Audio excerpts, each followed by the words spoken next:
स्वागत है दोस्तों। मैं हूं अफ्ताबी वाला हूं, आपका होस्ट, और मेरे साथ है आज का गेस्ट अतनुदा। हम लोग आज जिस विषय में चर्चा करेंगे वो है ईरान और इजराइल का वॉर चल रहा है। अभी करंट स्थिति क्या है अतनुदा? मेजरली जो सिचुएशन है इसराइल और ईरान के वॉर में ये एक नेक्स्ट लेवल पे ऑलरेडी एस्केलेट हो गया है क्योंकि हम लोग को अचानक से देखने को मिला कि ईरान अपने तरफ से इसराइल के ऊपर नेक्स्ट लेवल पे अटैक कर रहा है। अभी तक देखा जाए तो राउंड अबाउट इन इसराइल के 4 शहर के ऊपर अटैक किया गया है। मैं राउंड अबाउट इसलिए बोल रहा हूँ, सिर्फ 4 शहर नहीं, दूसरा भी लोकेशन के ऊपर अटैक किया गया है जिसमें मेन जो बिल्डिंग है उसको ही टारगेट किया जा रहा है। इनमें से अभी जो सबसे ज्यादा हाईलाइटेड हो रहा है एक हॉस्पिटल का ईरान ने अपने तरफ से टारगेट किया और उसके ऊपर अटैक किया। अब ये जब हुआ उसके बाद बेंजामिन नेतन्याहू अपने तरफ से बहुत ही बौखला गए और उनका कहना है कि आगे जाके ईरान को इसका जवाब देना पड़ेगा या फिर जो भी हुआ है ईरान इसके लिए जिम्मेदार है, आगे ईरान के साथ इसका हिसाब होगा। तो ये जो सिचुएशन है ये नेक्स्ट लेवल पे आ गया है और अभी अगर देखा जाए यूएस जो है वो डायरेक्टली इन्वॉल्व हो गया है। जैसे हम लोग को पता है कि आज ही एक मीटिंग होने वाला है जेनेवा में जिसमें हो सकता है कि ईरान के ऊपर और भी ज्यादा प्रेशर क्रिएट किया जाए डिफरेंट अदर कंट्रीज के द्वारा, जिसमें वो अपना जो ये न्यूक्लियर प्रोग्राम है इसको कम्प्लीटली छोड़ दे और ये वॉर खत्म हो सकता है अगर ईरान छोड़ेगा। मगर उम्मीद जो है ये लगा है कि हम लोग बैठे, मगर इसमें चांसेस जो है काफी कम है कि ऐसा कुछ स्टेप हम लोग को देखने को मिले।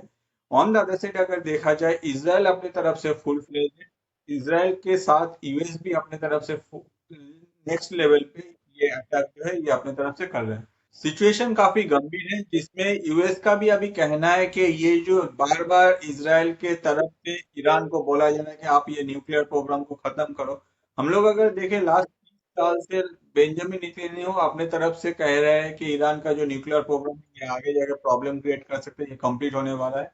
इसको लेके अभी एक ऐसा सिचुएशन बन गया है जिससे हम लोग को देखने को मिल रहा है कि ये नेक्स्ट लेवल पे चला गया है। और इसीलिए यूएस भी अभी चाहता है कि ये जो टोटल प्रॉब्लम है ये बहुत ही जल्दी खत्म हो जाए। यूएस ये नहीं चाहता है कि सीज फायर हो। यूएस का मेन अभी ईरान का जो न्यूक्लियर प्रोग्राम है इसको खत्म किया जाए, जिसके वजह से यूएस अपने तरफ से डिफरेंट जो फाइटर जेट है उसको भी रेडी किया है। यूएस के पास एक बॉम्ब है जिस बॉम्ब जो बॉम्ब को यूज किया जाता है जमीन के नीचे जाने में। अगर वो बॉम्ब को जमीन के नीचे भी कहीं भी कुछ रहता है तो वो बॉम्ब यूज करके यूएस वहां को उसका ठिकाना को नष्ट कर सकते हैं। तो अभी जो है यूएस अपनी तरफ से हो सकता है कि आने वाले 48 आवर्स में इसको यूज करे, जिसके वजह से ईरान का जो न्यूक्लियर प्रोग्राम है वो खत्म हो जाए और उनके जो लीडर्स है खमीनी जी, उनके ऊपर भी ये अटैक करके उनको भी खत्म करने का बात सुनने को मिल रहा है। तो यूएस अलावा और कौन कौन सा कंट्री इस कॉन्फ्लिक्ट में इन्वॉल्व हो रहा है, आपको क्या लग रहा है?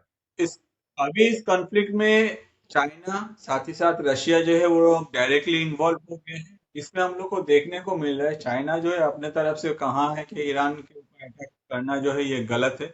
ऑन द अदर से रशिया का भी सेम कहना है। रशिया की तरफ से एक और कहा गया है कि ईरान का एक न्यूक्लियर लोकेशन है जिस लोकेशन में रशिया के भी कुछ जो एम्प्लॉयज है या फिर जो रशिया के सिटीजन है वो लोग अपनी तरफ से काम करते हैं, जहाँ इलेक्ट्रिसिटी भी प्रोड्यूस होता है। तो रशिया का कहना है कि उस लोकेशन के ऊपर अटैक करना नहीं चाहिए क्योंकि वो रशियन सिटीजन के ऊपर अटैक किया जाएगा। इसके जवाब में इसराइल की तरफ से कहा गया है कि हम लोग उस लोकेशन पे अटैक नहीं किए, हम लोग ईरान का जो न्यूक्लियर प्रोग्राम है जिसमें वो अपने तरफ से न्यूक बना रहा है या फिर न्यूक्लियर बॉम्ब बना रहा है आगे जाके इसराइल के ऊपर या फिर दूसरा कंट्री के ऊपर अटैक करने के लिए, उसको ही हम लोग को खत्म करना है, इसलिए हम लोग उसको खत्म करने के लिए कोशिश कर रहे हैं। On the other side Iran की तरफ से ये जो अटैक है ये नेक्स्ट लेवल पे चला गया है जिसमें हम लोग को देखने को मिल रहा है कि ईरान अपने तरफ से इसराइल के जो सिटीजन है उनके ऊपर भी अटैक कर रहा है।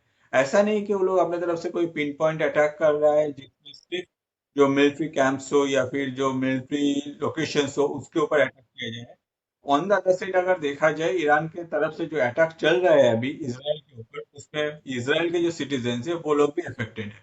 और दूसरा कोई कंट्री इस कॉन्फ्लिक्ट में हिस्सा ले रहा है क्या? प्रेजेंटली अगर देखा जाए प्रोएक्टिवली कोई भी कंट्री इसमें इन्वॉल्व नहीं हो रहा। जैसे मैंने कल भी आपको कहा था कि जॉर्डन का जो एयर स्पेस है वो यूज नहीं करने के लिए जॉर्डन अपने तरफ से जो अपना एंटी एयर डिफेंस सिस्टम है उसको यूज कर रहा है और उनका कहना है कि कोई भी कंट्री में आपस में लड़ना है लड़ो मगर मेरा एयर स्पेस को अभी यूज मत करो।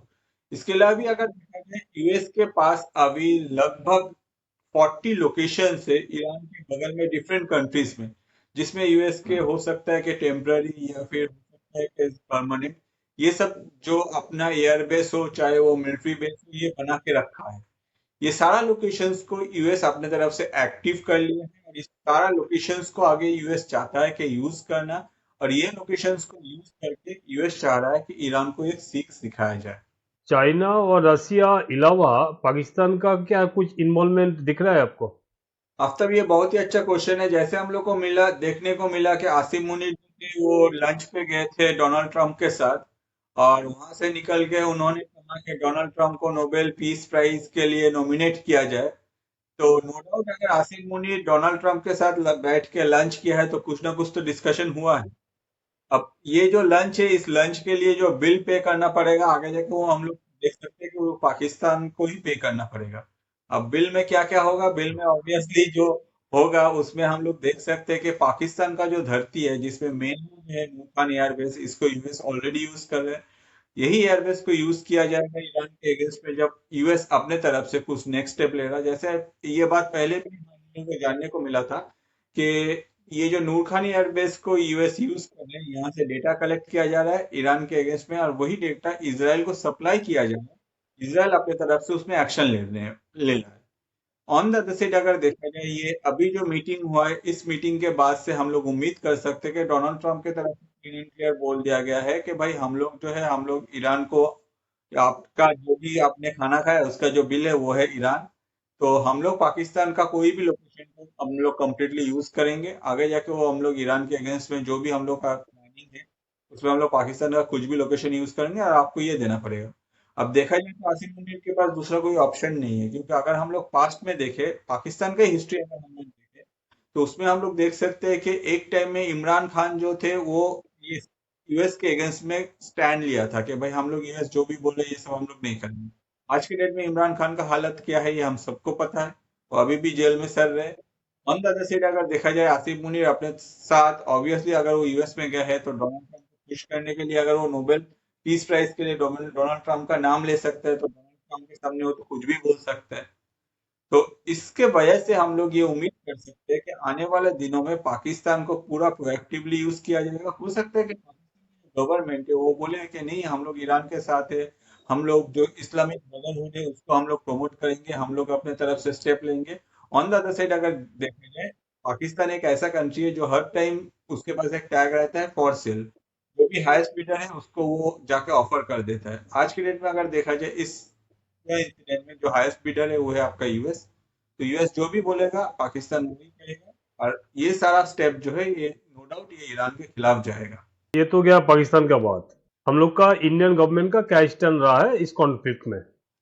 आफ्ताब, मैं आपको बताऊं कि इंडियन गवर्नमेंट का प्रेजेंटली अगर देखा जाए, कोई अपने तरफ से मतलब गवर्नमेंट की तरफ से कुछ स्टेटमेंट नहीं आया है। जिसमें Indian government clean and clear पहले जो स्टेटमेंट आया था उसमें बोल दिया था कि भाई हम लोग का दोनों कंट्री, चाहे इसराइल हो चाहे ईरान हो, दोनों कंट्री के साथ ही हम लोग का बहुत ही अच्छा दोस्त। अगर देखा जाए पास्ट में इसराइल जो है वो इंडिया को बहुत बार हेल्प किया है, भले वो कारगिल वॉर हो या पास्ट में कोई भी प्रॉब्लम हो, जिसमें इसराइल हमेशा इंडिया के लिए स्टैंड लिया है। जब इसराइल एक कंट्री बना था तभी इंडिया ने अपने तरफ से रिकॉग्नाइजेशन दिया था, जिसको पाकिस्तान अभी भी रिकॉग्नाइज नहीं किया है।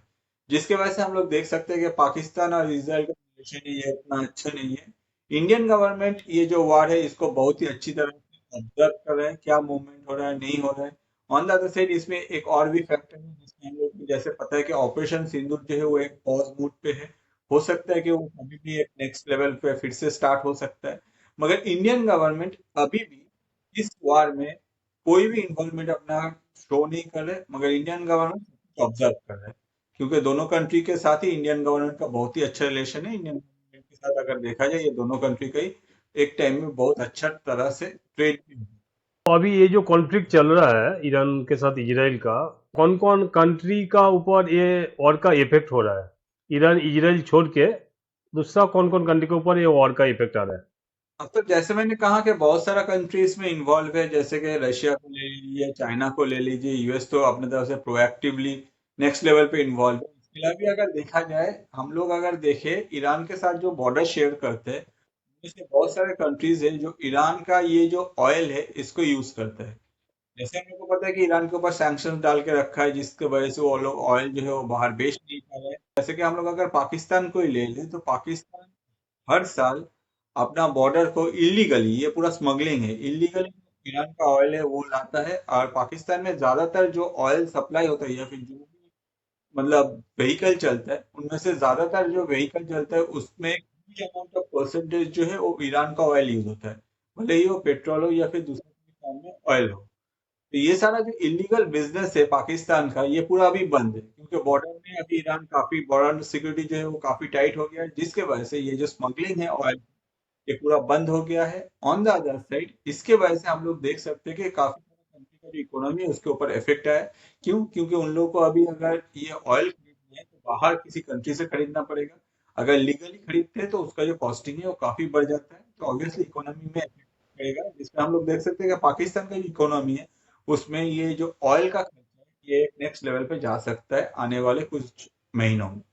तो दोस्तों, कैसे लगा आप लोग को हम लोग का आज का ये एपिसोड? कमेंट करके जरूर बताइएगा। अगर हम लोग का ये वीडियो आप लोग को अच्छा लग रहा है तो लाइक, शेयर और सब्सक्राइब जरूर कीजिए। Thank you. जय हिंद। जय हिंद।